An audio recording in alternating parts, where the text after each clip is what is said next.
Hello guys! So,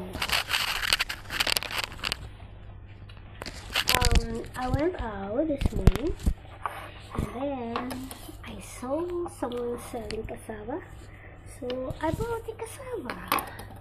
So, this is like two of these amounting 100 pesos. Malilit lang siya. See? It's like that. So, this is how to open a cassava. Or we call it in Tagalog, kamuting kahoy. But in English, we call it cassava. Ang hirap palang buksan ito. Ganito na lang magbukas. Kasi yung iba hindi, ang style ng pagbukas ganun lang to. Then diretsyo ng mabuksan. Pero ito parang ang hirap. Parang nakadikit masyado sa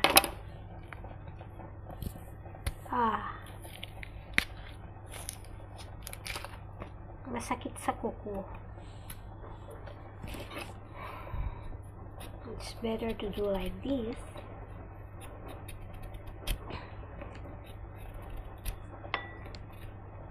So this is one cassava and then another one because I bought two. So it should be $3 for $5.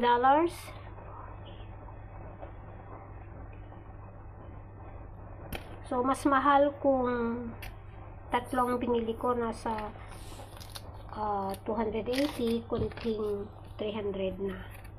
So, etong dalawa, ano pa ako humingi pa ako ng discount. Dahil, maliliit naman siya, hindi malalaki. So, sabi ko kung 100 pesos na lang. Etong cassava is galing sa Malaysia, hindi sa Pilipinas.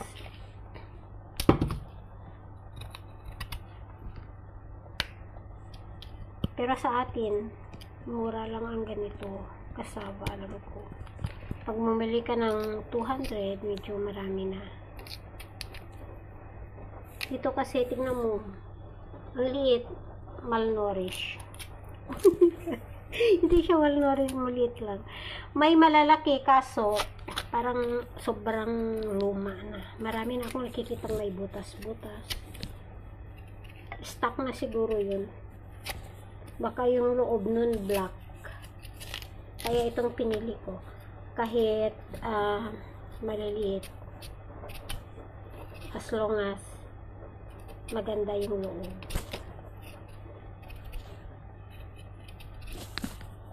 See? Ito ang aking dinner. This is for my dinner. Cassava.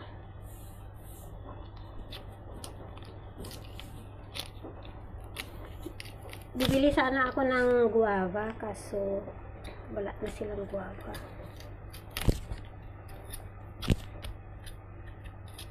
Pero yung sobrang laking guava talaga, hindi pala maganda yun, walang lasa.